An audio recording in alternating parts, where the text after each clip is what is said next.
Hare Krishna. King Parikshit was the listener of Shrimad Bhagavatam. तो जब उन्होंने अपना शरीर छोड़ा क्योंकि उनको तक्षक नाम के एक नाग ने डसा था, तब उनके बेटे जन्मेजय सिर्फ 7 वर्ष के थे। बाद में जब जन्मेजय बड़ा होकर एक महान और बहादुर राजा बना, एक दिन जन्मेजय के मन में एक शंका हुई, एक डाउट हुई, एक सवाल आया।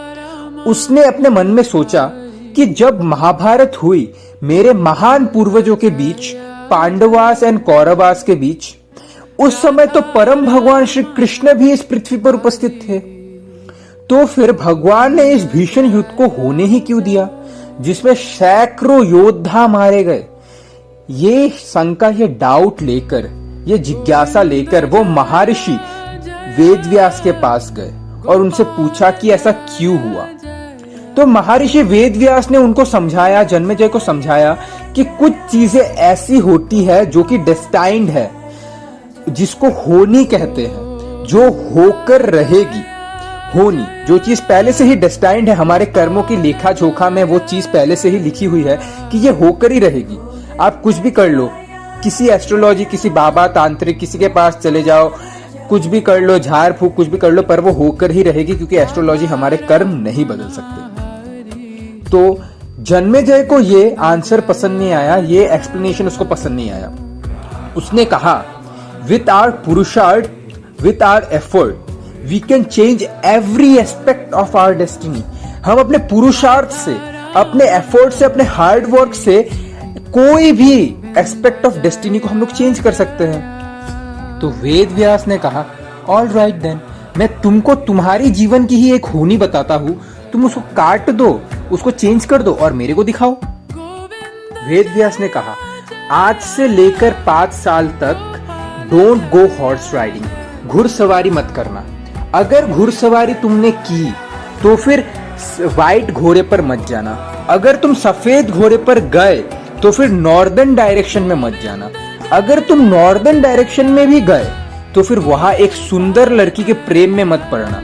अगर तुम वहां पर एक सुंदर लड़की के प्रेम में पड़े तो उसको विवाह करने के लिए, उसके साथ विवाह करने के लिए अपने घर में मत लाना। अगर तुमने उसको विवाह करने के लिए अपने घर में भी लाए तो उसको अपनी महारानी मत बनाना। अगर उसको तुमने अपनी महारानी भी बनाई तो उसके लिए किसी ब्राह्मण की हत्या मत करना। पर तुम ये अवश्य करोगे, ये तुम डेफिनेटली करोगे, और क्योंकि तुम ब्राह्मणों की हत्या करोगे तो तुमको उसके लिए ब्रह्म हत्या का पाप लगेगा, और इस पाप के लिए तुम्हारे बॉडी में लेप्रेसी हो जाएगी, और इस लेप्रेसी डिजीज के कारण तुम्हारी मृत्यु हो जाएगी। ये बात जन्मेजय सुनकर एकदम घबरा गया, पूरा मतलब वो डर गया पूरा। जन्मेजय जब वहां से अपने महल में लौटा, वो बड़े ही गंभीर चिंता में लौटा। वो सोच रहा था कि मैंने वेद व्यास को क्या बोल दिया, मैंने उनसे क्या सुन लिया। तो फिर जन्मेजय ने सोचा कि ठीक है, उन्होंने कहा आज से लेकर 5 साल तक हॉर्स राइडिंग नहीं करने के लिए, मैं आज से ही हॉर्स राइडिंग नहीं करूंगा, मैं आज से ही गिव अप करता हूं हॉर्स राइडिंग को। पर जब ये 5 वर्ष खत्म होने को आए तो जो हॉर्स राइडिंग करने की, घुड़सवारी करने की जो अर्ज जन्मेजय के अंदर पैदा हुई, वो उसको रोक नहीं पाए, क्योंकि वो अर्ज बहुत ही ज्यादा स्ट्रांग थी। तो जन्मेजय इसको मना नहीं कर पाए। तो जन्मेजय ने सोचा, वेद व्यास ने मुझे कहा था सफेद घोड़े में नहीं जाने के लिए, मैं काले घोड़े में जाऊंगा। तो उसने अपने कमांडर इन चीफ को बुलाया कि मेरे को हॉर्स राइडिंग करना है, मेरे लिए एक काला घोड़ा तैयार करो। कमांडर इन चीफ ने कहा, जैसी आपकी आज्ञा महाराज। तो जब जन्मेजय अपने महल से नीचे उतरे तो उन्होंने देखा एक सफेद घोड़ा रेडी किया हुआ है। जन्मेजय का दिल कांप गया, धक धक धक धक। जन्मेजय ने अपने कमांडर इन चीफ से पूछा, मैंने तुमको कहा था काले घोड़े के लिए, तुमने सफेद घोड़ा क्यों रेडी किया? तो कमांडर इन चीफ ने कहा, महाराज, सारे काले घोड़े जो थे वो बाहर ट्रेनिंग के लिए लेके गए, तो यही एक बढ़िया सा सफेद घोड़ा बाकी था जो आप राइड कर सकोगे, तो इसलिए मैंने ये आपके लिए तैयार कर दिया। तो फिर जन्मेजय ने कहा, ठीक है, कोई बात नहीं, मेरे को मना किया गया था नॉर्थवर्ड नहीं जाने के लिए, मैं साउथ डायरेक्शन में जाऊंगा। तो जन्मेजय एकदम ग्रेट स्पीड में उसने घुड़सवारी करनी शुरू कर दी और एक हिरन का शिकार करना उसने शुरू कर दिया। तो वो हिरन बहुत ही तेजी से दौड़ रहा था और जन्मेजय भी बहुत ही तेजी से घुड़सवारी कर रहा था। अचानक से वो हिरन साउथ डायरेक्शन से नॉर्थ डायरेक्शन में मुड़ गया। तो जन्मेजय भी उसके पीछे पीछे मुड़ गया। तो जन्मेजय बिफोर रियलाइज वो करता, उसके पहले ही वो इतना हंग्री था, इतना ट्रस्टी था नॉर्थ डायरेक्शन में जाकर। तो फिर जन्मेजय पानी पीने के लिए एक लेक के पास गया। वहां उसने देखा बहुत ही सुंदर लड़की। वो इतनी सुंदर लड़की थी, उसको देख के जन्मेजय के मन में इच्छाएं जागृत हो गई। तो फिर जन्मेजय ने उस लड़की से पूछा, क्या आप मेरे से शादी करेंगे? Will you marry me? हाँ मैं करूंगी, पर एक ही शर्त पर, अगर आप मुझे अपनी महारानी बनाएंगे, चीफ क्वीन बनाएंगे, तभी मैं आपसे शादी करूंगी।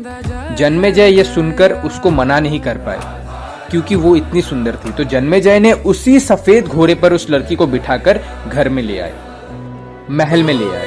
तो जब उसने अपनी उस लड़की को महल में लेके आए तो उस लड़की ने जन्मेजय से कहा, मैं नहीं चाहती कि हमारी विवाह होने में बिल्कुल भी विलंब हो, तो जल्दी से जल्दी हमारी विवाह संपन्न कराया जाए। तो जन्मेजय ने देखा कि जो ब्राह्मण थे वो तीर्थ यात्रा में चले गए।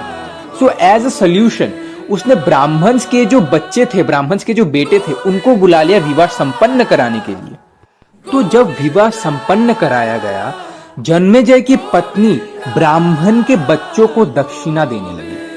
अचानक से हवा का एक झोंका आया और इसके वजह से रानी का जो टॉप क्लॉथ था वो हवा में उड़ने लग गया। Seeing her body revealed in that manner, ब्राह्मणों के जो बच्चे थे वो हंसने लग गए रानी को देखकर। And this hurt the pride of the lady, जिससे रानी की गौरव को बहुत ही ज्यादा ठेस पहुंची। तब उसने महाराजा जन्मेजय से कहा कि इन्होंने मेरी इंसल्ट की है, मैं चाहती हूं इन सबको मृत्यु के घाट उतार दिया जाए।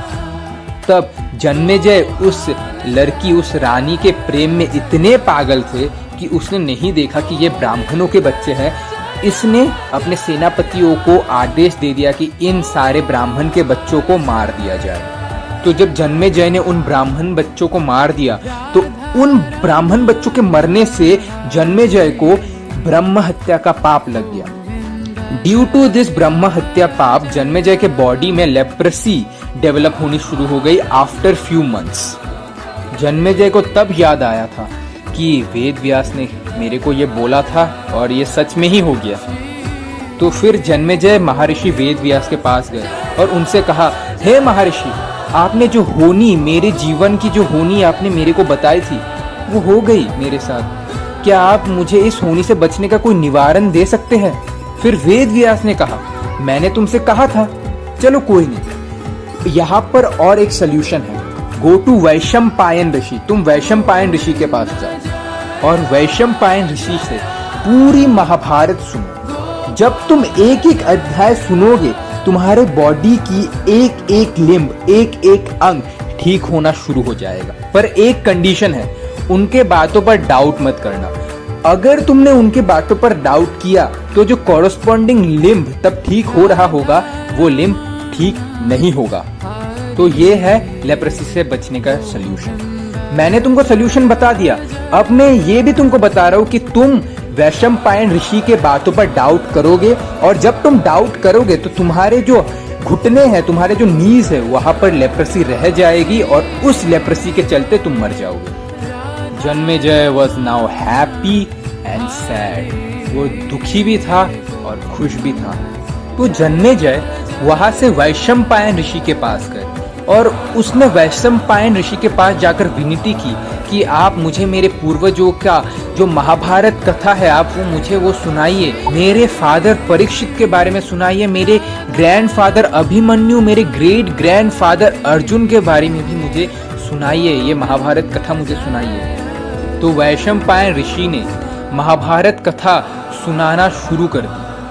तो जन्मेजय जब एक एक चैप्टर सुन रहे थे वैशंपायन ऋषि से, उनके बॉडी का एक एक लिम्ब लेप्रेसी से ठीक हो रहा था। तो एक पॉइंट पर वैशंपायन ऋषि ने जन्मेजय से कहा, भीमसेन के पास इतनी शक्ति है कि अगर वो किसी हाथी को उसके सूंड से घुमाकर फेंक दे तो वो सैटेलाइट वेलोसिटी के रफ्तार से ऊपर पहुंचेगी और पृथ्वी के चक्कर लगाती रहेगी। ये सुनकर जन्मेजय जोर जोर से हंसने लग गए। हो सेज, आपको क्या लगता है मैं इस रबिश बातों पर बिलीव करूंगा? ये सब बातें मैं बिलीव नहीं करता। तो फिर वैशंपायन ऋषि ने कहा, तुम बिलीव नहीं करते? ठीक है। वैशंपायन ऋषि ने अपना एक हाथ उठाया और एक हाथी आसमान से ढम करके नीचे गिरा, जो भीमसेन के समय से ही पृथ्वी का चक्कर लगा रहा था।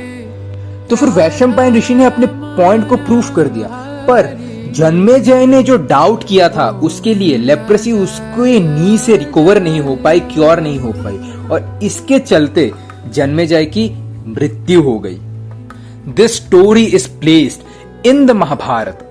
ये कहानी महाभारत में हमें ये समझाने के लिए आती है, अगर हम बेनिफिट चाहते हैं भगवान के लीला से, भगवान के पास टाइम से, तो अपने मन को लगाओ इन लीलाओं पर, इन भगवान पर, ताकि हम भगवान के प्रति प्रेम आकर्षित कर सके। पर अपने बुद्धि, अपने इंटेलेक्ट को मत लगाओ। अगर अपने इंटेलेक्ट और बुद्धि को लगाना ही है तो इस मेटेरियल वर्ल्ड पे लगाओ। I am not the body, I am the soul. तो फिर अगर मैं सोल हूं, अगर मैं आत्मा हूं, तो मैं इस मेटेरियल वर्ल्ड के प्रति क्यों बार बार आसक्त हो जाता हूं? यहां पर अपनी बुद्धि को लगाओ। पर भगवान के रूप, गुण, लीलाएं, उनके टीचिंग्स, उनके धाम के प्रति अपने मन को लगाओ, ताकि हम लोग अपने प्रेम को भगवान के प्रति इंक्रीज कर सके। यही सही तरीका है इन स्क्रिप्चर्स से बेनिफिट लेने का। Hare Krishna. Thank you very much for watching.